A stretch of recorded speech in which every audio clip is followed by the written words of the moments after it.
You have a name, a story, a list of likes and dislikes, a memory of who you were at 15, a hope for who you will be at 50.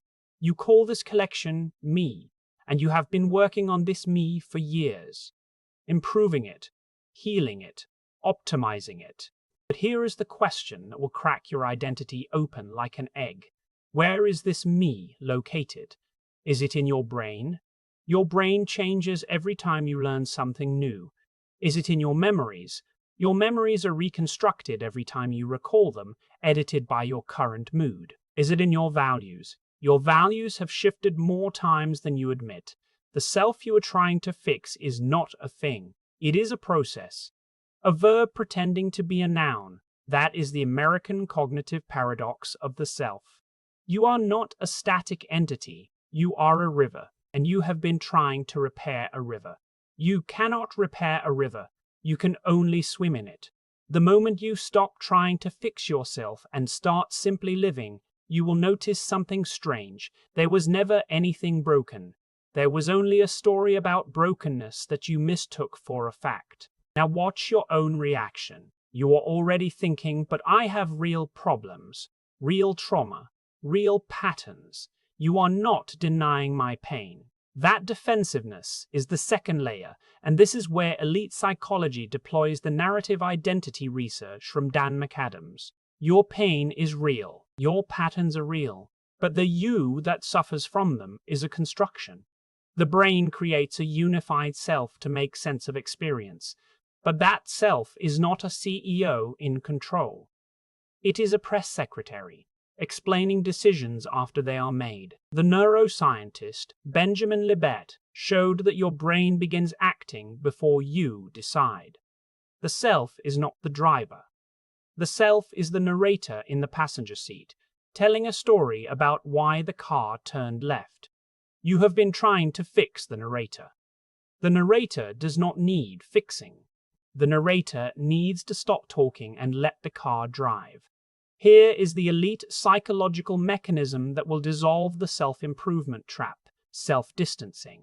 The practice of observing your thoughts and feelings as if they belong to a stranger. Not, I am anxious.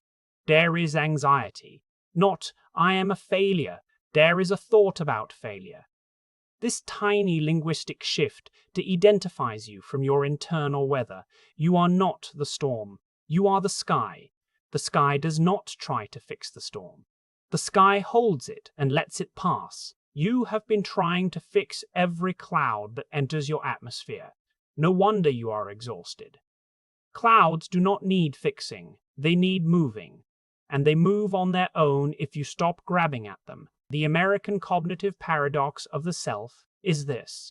The more you work on yourself, the more solid the illusion of a separate self becomes.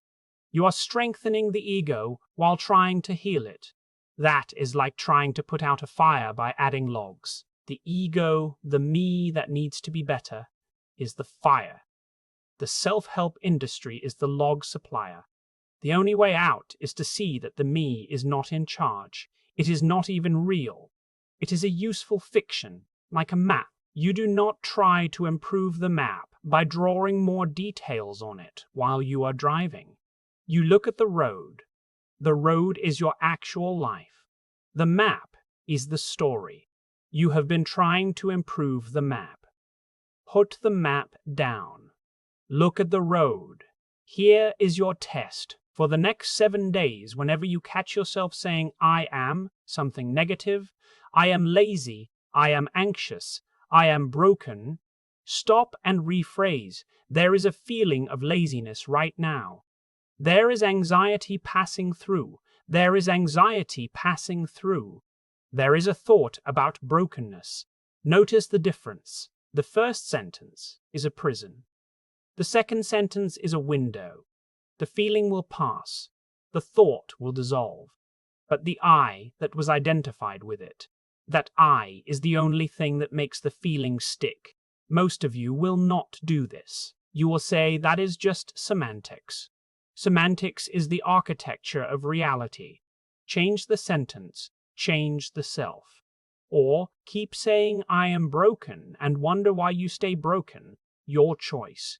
Now for the buried layer. At exactly 2 minutes and 22 seconds into this video, there is a single frame of a calm lake. The surface is still. A cloud passes overhead, reflected in the water. The reflection of the cloud is not the cloud. The lake does not try to keep the reflection. The reflection comes and goes. Most of you blinked and saw water. Look again. You are the lake. Your thoughts are the clouds. You have been trying to fix the reflections. The reflections do not need fixing. They need you to stop grabbing at them. Go back. Find the lake. Watch the cloud pass. That passing is the natural state of mind. You have been trying to stop the clouds. That is not self-improvement. That is self-torture. Come back for video number 31. We are going to talk about the paradox of action, why waiting for motivation is the most expensive waiting you will ever do, but only if you are willing to stop being the lake and just be the water. Rewind or scroll. The cloud has already passed. You did not need to do anything. That is the lesson.